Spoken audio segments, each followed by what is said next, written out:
2 बार विधायक बने और पहली बार में सांसद बने राजकुमार रोत, बांसवाड़ा से 32 साल की उम्र।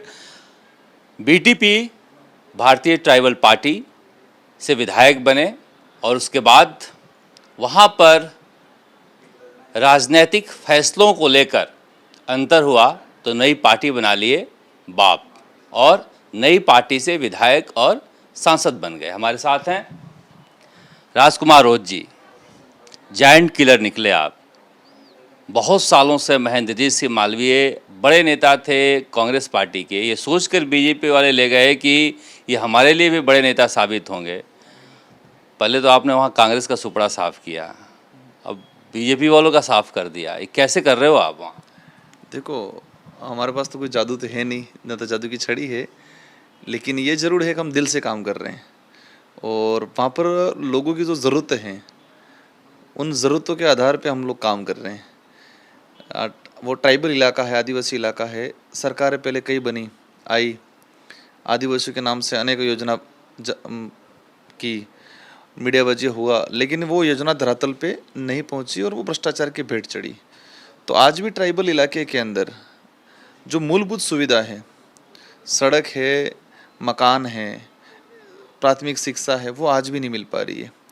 तो ये सारी समस्याओं को कांग्रेस और बीजेपी के लोगों ने पहले नज़रअंदाज किया। हम लोग जब 2018 के अंदर पहली बार विधायक बने और पिछले 5 सालों के अंदर दिल से लोगों के बीच में रह के काम किया, जितना हो सके इतना। सरकार 2 साल तक सरकार का सपोर्ट रहा, 3 साल तक बिना सरकार के सपोर्ट के भी हमने दिल से लोगों के बीच में रह के काम किया और इसी का परिणाम रहा मुझे दोबारा विधायक बनाया। कांग्रेस के दिमाग में पहले ये था कि आदिवासी वोटर हमारे अलावा कहीं जाएगा नहीं। फिर कुछ समय बाद बीजेपी ने वनवासी कल्याण परिषद के माध्यम से वहाँ पर पेट जमाई। आदिवासियों को लगा कि नहीं यार, अब कुछ ये लोग कुछ अच्छा करेंगे, तो बीजेपी के साथ ट्राइबल वोटर डाइवर्ट हो गया। तो हम देखते हैं 2008 के बाद का, 2004 में भी रहा, 2008 में भी, तो बीजेपी की ओर डाइवर्ट हुआ ट्राइबल पूरा। लेकिन फिर उनको भी लगा, हमें भी लगा कि बीजेपी भी जो कांग्रेस पर नीति अपना रही थी वही बीजेपी अपना रही थी।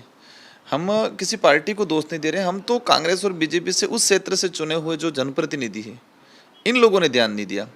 इसी वजह से हम लोगों ने नया संगठन बनाया, स्टूडेंट विंग बनाई और दिल से लोगों के लिए काम किया, आंदोलन किए, लोगों को ये बताया कि हमारे अधिकार ये हैं, हमारे ज़रूरत ये हैं, हमारे नाम से इतनी योजना आ रही है, इतना करोड़ पैसा आ रहा है और ये लोग काम नहीं कर रहे हैं। लोगों में जागरूकता आई और लोग हमारे साथ जुड़े और इसी का परिणाम ये रहा कि इस बार महेंद्रजीत मालवीय, जो 40 साल तक राजनीतिक कैरियर उनका रहा, काफ़ी दिग्गज नेता के रूप में जाने जाते थे, लेकिन लोगों को ये हम कह सकते हैं कि कहीं न कहीं गुमराह करने का काम किया आज तक।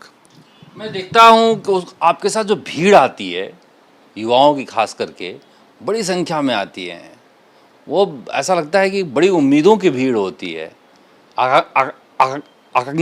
माफ़ कीजिएगा, आकांक्षाओं की भीड़ होती है। तो वो जो भीड़ होती है वो क्या चाहती है आपसे? एक्चुअली मैं जो सोचता हूँ वो भीड़ नहीं है, वो भिड़ने वाले लोग हैं। वो भीड़ नहीं है, वो भिड़ने वाले हैं। हमारे साथ जो आते हैं वो सब भिड़ने वाले हैं। वो सूद समेत वसूल करना चाहते हैं हम कि आज़ादी के बाद से इस क्षेत्र में, आदिवासी इलाके के अंदर कांग्रेस बीजेपी के स्थानीय लीडरों ने राज किया।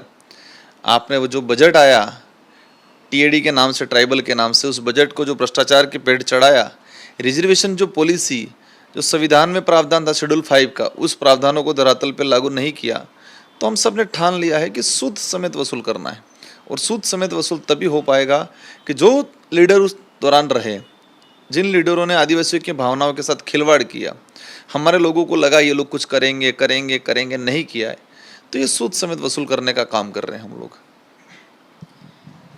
क्या बचपन से मन में था कि राजनीति में जाना है या अचानक आना हुआ? कैसे सफ़र कैसे शुरू हुआ आपका? परेशानियां और परिस्थितियां हमको राजनीति में लाई। इन लीडरों ने परेशान किया, इन लीडरों ने ऐसी परिस्थितियां बनाई कि हम राजनीति में मजबूरन आना पड़ा। इंटरेस्ट नहीं था। इंटरेस्ट इसलिए नहीं था कि हमने सोचा ही नहीं था, सोचा इसलिए नहीं था कि हमारे परिवार में दूर दूर तक कहीं राजनीतिक थी नहीं। क्या करते थे माँ? ठीक है, मेरे पिताजी तो बचपन, मतलब मैं, मेरी माँ की पेट में था उसी दौरान डेथ हो चुकी थी। मेरे माता सिलाई मशीन का काम करते थे। परिवार मतलब राजनीतिक परिवेश से काफ़ी दूर था और ट्राइबल के अंदर ये माहौल बना हुआ था कि जो एक राजनीतिक नेता बन गया उसी का बेटा बनेगा, ये ही बनेगा। पहले राजा रजवाड़ी वाली व्यवस्था हमारे यहाँ लोगों में भी आज़ादी के बाद भी घुस गई थी कि नेता का नेता, नेता का नेता, नेता का बेटा, नेता का बेटा, यही चीज़ें चल रही थी। लेकिन शुरुआत से जो परिस्थितियाँ इतनी विपरीत रही तो इससे मजबूत बना मैं, और मजबूत बनने के बाद मैं कॉलेज प्रेसिडेंट बना। मेरा गांव है। कॉलेज प्रेसिडेंट किस पार्टी से बने? मैं 2013 में कॉलेज प्रेसिडेंट बना, एनयूसीआई से बना हुआ था मैं। तो उस दौरान मेरा जो गांव है वो ये राज्यसभा सांसद थे, उन्होंने गोद ले रखा था। हर्षवर्धन जी करके राज्यसभा सांसद थे, गोद ले रखा था, और सांसद मत से काफ़ी पैसा है और भ्रष्टाचार के बलि चढ़ा हुआ था। हमारे वहाँ गांव में जाने के लिए सड़क नहीं थी। हमारा पूरा आधा फला 3 किलोमीटर दूर गाड़ी खड़ी करके पैदल जाते थे। गवर्नमेंट स्कीम के तहत स्कूटी मिली थी हमारे गांव में एक बच्ची को, लेकिन वो स्कूटी लाने के लिए सड़क नहीं थी। तो हमने गांव में वालों ने, हमारे यूथ के अंदर एक कमेटी बनाई, हम लोगों ने चंदा करके 7 दिन के अंदर पूरी सड़क बनाई। उस समय से एक संघर्ष था कि कुछ करना है अच्छा। जैसे जैसे आगे बढ़ते गए, रिजर्वेशन पॉलिसी को लेकर हम लड़ते गए, आंदोलन करते गए, तो गवर्नमेंट ने हम पे, उस दौरान जो बीजेपी की गवर्नमेंट थी, तो उन्होंने नक्सलाइट का आरोप लगाया।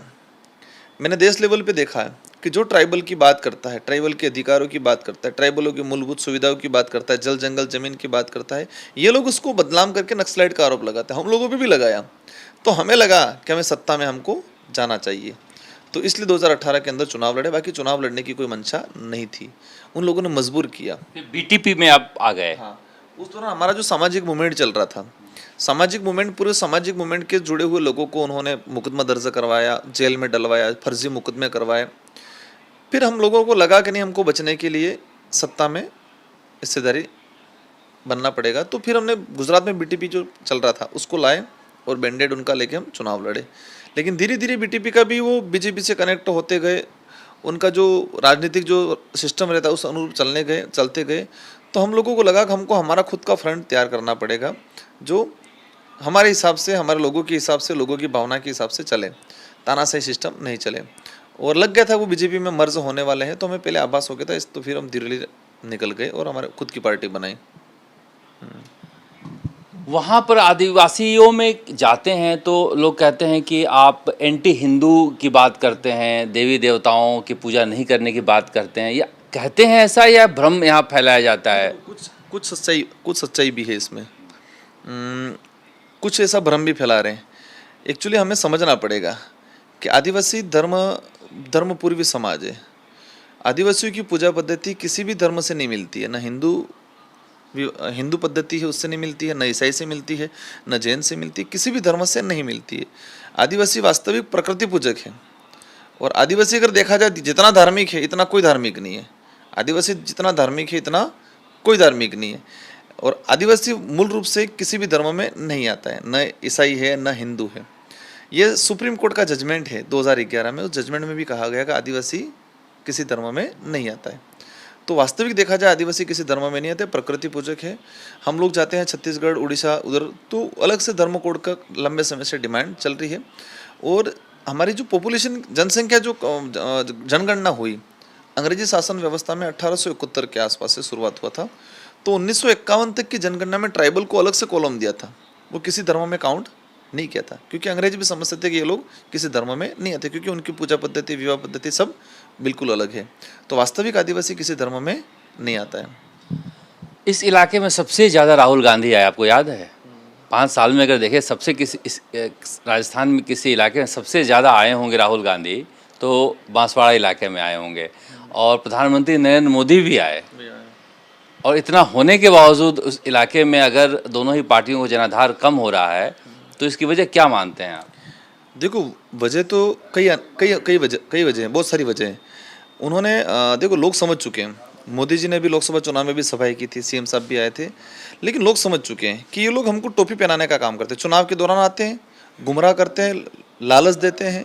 इसे मोदी जी का स्पीच राबी का बताऊँ मैं। मोदी जी ने बोला कि ये मंगलसूत्र तुमसे छीन के अधिक बच्चे पैदा करने वालों को दे देंगे। अब लोग समझे कि छोटे बच्चे। राहुल गांधी तो ट्राइबल की बात नहीं, राहुल गांधी ने अभी शुरुआत की है ट्राइबल की।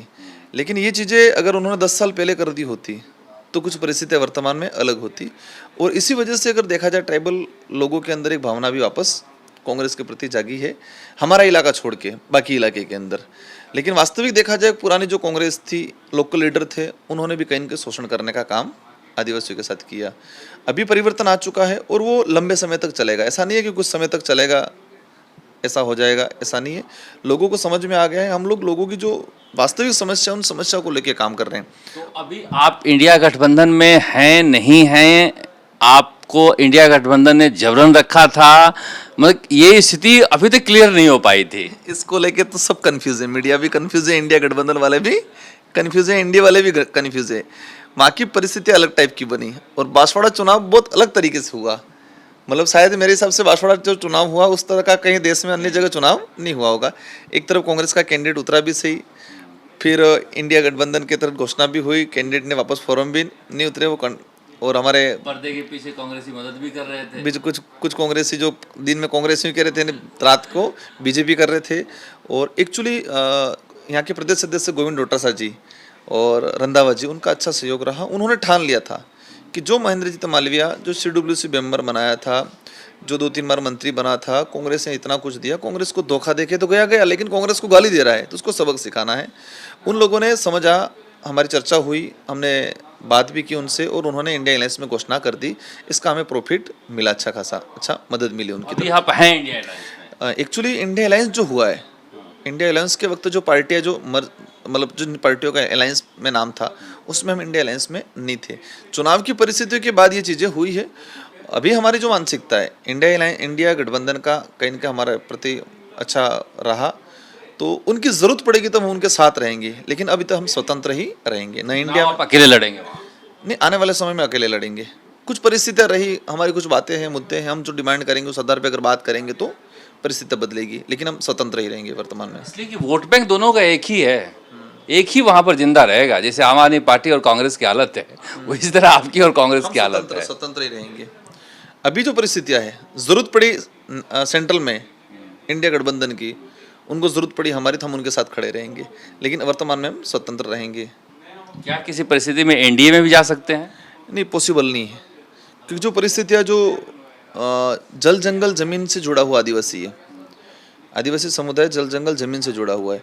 लेकिन पिछले 5 सालों के अंदर हम देखें या 10 सालों के अंदर मोदी जी के राज में देखें, तो उद्योगपतियों के हाथे जल जंगल जमीन खत्म हुआ है। और जल जंगल जमीन सिर्फ आदिवासी अकेले के लिए नहीं है, उसका प्रॉफिट हर समाज को है, पूरे देश को है, क्योंकि ऑक्सीजन सभी को मिलती है। हसदेव अभ्यारण्य उजाड़ दिया, हम भी चाहते हैं डेवलप हो, हम भी चाहते हैं मिनरल्स निकले, लेकिन जीवन खत्म करके, मानव जीवन खत्म करके हम मिनरल्स निकाल के डेवलप करके क्या साबित करना चाह रहे हैं? इसलिए बार नेता के दिल्ली जाने से पार्टी का स्थानीय स्तर पर नुकसान भी हो जाता है। देखो, ये चीज़ कई बार होता है, लेकिन अपने यहाँ नहीं होगा, मजबूत होगी पार्टी। राजकुमार राउत हैं, युवा नेता हैं और युवाओं की फौज हमेशा इनके साथ रहती है और अकेले दम पर उस इलाके में कांग्रेस और बीजेपी दोनों को अपने हद में रोके रखना इतने सालों से आसान काम नहीं है। डूंगरपुर तक सीमित थे, बांसवाड़ा के सांसद बने और इस बार तो प्रतापगढ़ के धरियावद में भी एक विधायक चुनकर आया है।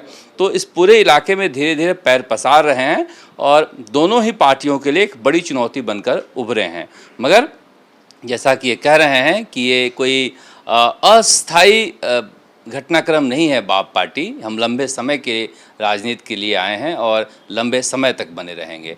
कैमरा शर्मा के साथ शरद कुमार, जयपुर आज तक।